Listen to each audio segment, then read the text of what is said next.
Pemerintah memperpanjang pemberlakuan pembatasan kegiatan masyarakat atau PPKM level 3 hingga 6 September 2021 dengan sejumlah catatan penambahan wilayah yang masuk ke PPKM level 3. Keterisian rumah sakit untuk kasus COVID semakin membaik. Rata-rata bor nasional sudah berada di sekitar 27%. Untuk itu, pemerintah memutuskan mulai tanggal 31 Agustus hingga 6 September 2021 sebagai berikut. Untuk wilayah Jawa Bali terdapat penambahan wilayah aglomerasi yang masuk ke level 3, yakni Malang Raya dan Solo Raya, sehingga wilayah yang masuk ke dalam level 3 pada penerapan minggu ini adalah aglomerasi Jabodetabek, Bandung Raya, dan Surabaya Raya, Malang Raya, dan Solo Raya. Untuk Semarang Raya berhasil turun ke level 2. Sehingga secara keseluruhan di Jawa Bali ada perkembangan yang cukup baik. Hari ini, 610 sekolah dari tingkat SD hingga SMA di Jakarta mulai memberlakukan pembelajaran tatap muka terbatas dengan kapasitas 50% siswa. Pelaksanaan PPKM hampir 2 bulan ini diklaim efektif menurunkan laju penyebaran COVID-19. Secara khusus, Presiden Jokowi menyampaikan sejumlah catatan penting sebagai evaluasi pelaksanaan PPKM sejak awal Juli lalu. Bahkan angka kesembuhan nasional di atas rata-rata dunia. Kita sudah bisa turunkan lagi menjadi 30%, ini alhamdulillah. Ini juga patut kita syukuri. Semua bekerja, TNI, Polri, Kementerian, BUMN, pemerintah daerah, semuanya rame-rame. Sekarang ini kita angka kesembuhan sudah di atas rata-rata dunia, yaitu 89,5%, Indonesia di 89,97%. Hitung dari jumlah orang yang divaksin sampai hari ini kita sudah nomor 4. Vaksinasi menjadi salah satu poin pendukung dalam pelaksanaan PPKM. Sejumlah kegiatan dan usaha mulai diperbolehkan untuk beroperasi dengan syarat wajib vaksin. Jakarta menjadi wilayah dengan tingkat vaksinasi tertinggi di Indonesia. Berdasarkan data Kementerian Kesehatan, setidaknya sudah lebih dari 5,6 juta warga DKI Jakarta yang menerima vaksinasi komplit 2 dosis. Bahkan Gubernur DKI Jakarta Anies Baswedan sempat mengatakan bahwa vaksinasi di Jakarta sudah tembus 105%. Setiap hari itu kita bisa memvaksin lebih dari 200.000 orang per hari. Kenapa bisa? Ya kita ada 300 puskesmas lebih. Dan 300 puskesmas lebih itu selama 1 tahun pemanasan terus dengan sistem distribusi itu. Sehingga sekarang kalau Jakarta ditanya target vaksinasi, targetnya udah 105% tercapai. Jadi terlampaui. Nah, sementara tetangga ada yang masih 15, ada yang 20. Nah, tapi vaksinasi yang melampaui target tak serta-merta menjadikan Jakarta langsung memiliki kekebalan kelompok atau herd immunity. Menurut Guru Besar Sosiologi Bencana NTU Singapura, Zulfikar Amir, herd immunity di Jakarta sulit tercapai. Konsep herd immunity itu memang sepertinya tergantung pada cakupan vaksinasi atau cakupan populasi yang sudah memiliki imunitas. Ya. Tetapi kemudian dalam konteks pandemi COVID-19 ini, herd immunity itu menjadi jauh lebih kompleks karena ternyata virusnya itu melakukan mutasi, lalu kemudian tingkat efikasi dari vaksin yang kita pakai itu ternyata tidak cukup untuk itu. Jadi hitungan herd immunity di sini itu sangat kompleks. Apalagi kota seperti Jakarta, karena Jakarta itu kan sebenarnya adalah wilayah aglomerasi yang terkoneksi dengan banyak daerah yang lain yang memiliki cakupan vaksinasi yang masih relatif rendah. Jadi sangat sulit untuk Jakarta mencapai herd immunity. Efektivitas PPKM masih menjadi pembahasan. Tapi dari data harian perkembangan COVID-19 terlihat ada penurunan jumlah kasus harian yang cukup signifikan. Hari ini, terdapat penambahan 5.436 kasus positif corona, dengan angka kesembuhan yang hampir 20.000 kasus. Tim Liputan, Kompas TV. Saudara, lalu dalam satu pekan ini apakah pemberlakuan pembatasan kegiatan masyarakat PPKM level 3 di sejumlah wilayah aglomerasi di Jawa Bali termasuk Jabodetabek bisa menekan penambahan angka kasus harian dan kematian akibat COVID-19?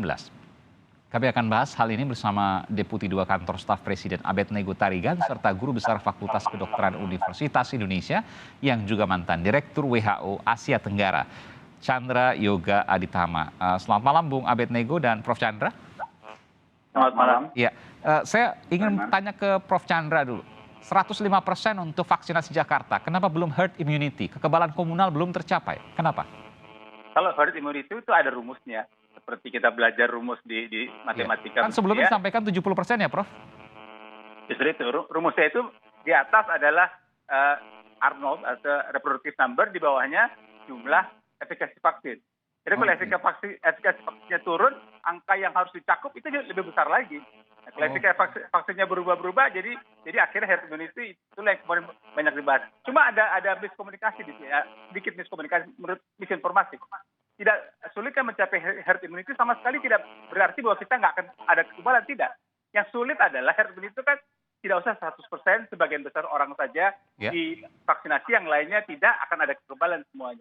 Tapi karena efikasinya turun, maka kita tidak perlu bicara herd immunity sebenarnya. Memang kita vaksin saja semakin banyak orang, sehingga semakin banyak orang mendapat kekebalan. Oke. Message-nya harus keluar seperti itu. Oke, jadi 70% itu kalau efikasinya atau khasiat dari vaksinnya itu 100% gitu ya? Jadi, tentu tidak 100%. Pada waktu keluar 70%, saya menduga dipakai angka mungkin sekitar 80% efikasi. Oh, oke, ternyata turun efikasinya. Ya, jadi yang 70% akan naik. Naiknya berapa tergantung berapa banyak turunnya kan. Iya, iya. Dan karena ada varian baru maka efikasi semakin fluktuatif lagi begitu ya?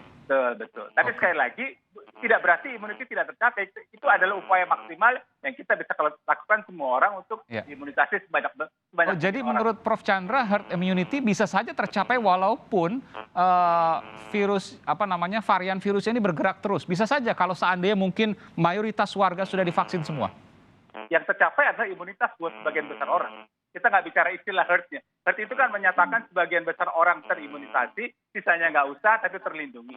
Kita tidak perlu debatkan angka itu. Yang kita perlukan sekarang adalah sebagian besar orang kita divaksin supaya ada perlindungan paling tidak untuk penyakit berat ataupun meninggal. Betul.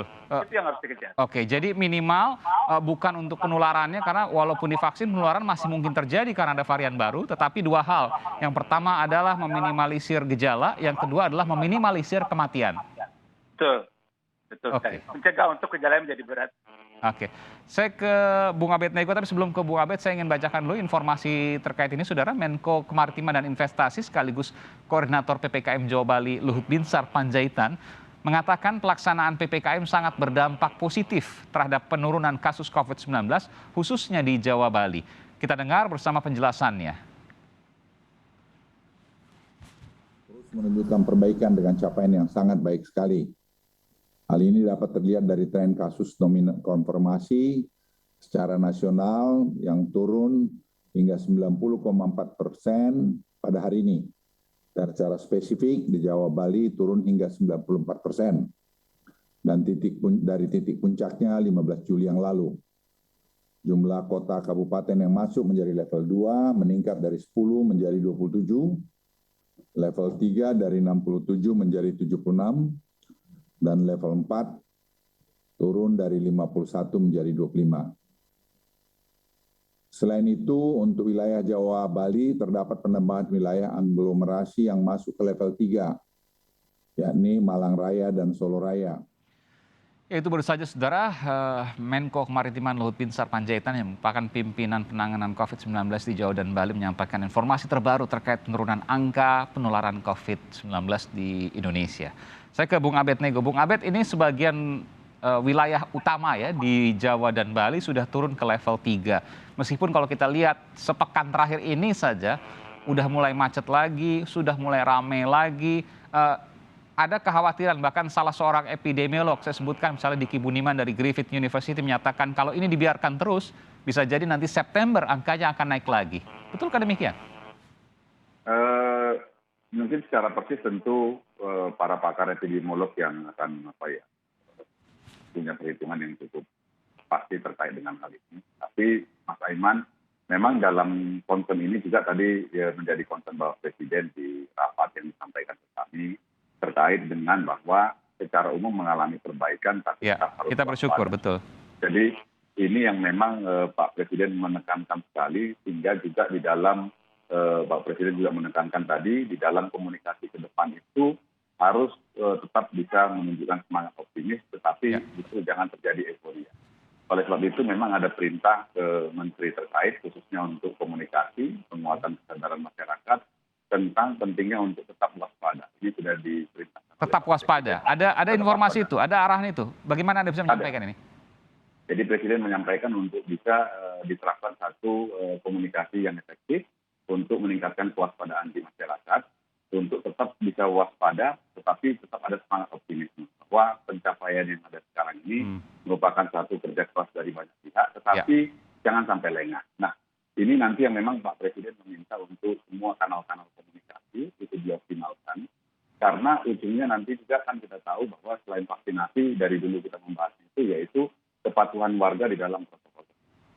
Jadi memang kalau dilihat di skala mobilitas, Mas Aiman, memang misalnya kalau kita lihat untuk di data-data yang berkaitan dengan orang ke pusat perbelanjaan, memang naik, tapi belum setinggi yang di bulan Juni awal. Ini juga menunjukkan satu yang concern yang cukup kuat di kita, dan memang pemerintah berupaya untuk menggunakan aplikasi Peduli Lindungi sebagai alat untuk melihat perkembangan yang ada. Racing, betul. Jadi sekarang ini pemerintah tahu berapa orang yang ke mall, berapa orang yang ke restoran, setidaknya yang terkoneksi dengan Peduli Lindungi. Ini bagian dari proses kita, terus bagaimana mengumpulkan data dan kemudian juga merumuskan kebijakan dan respon kita terhadap dinamika di.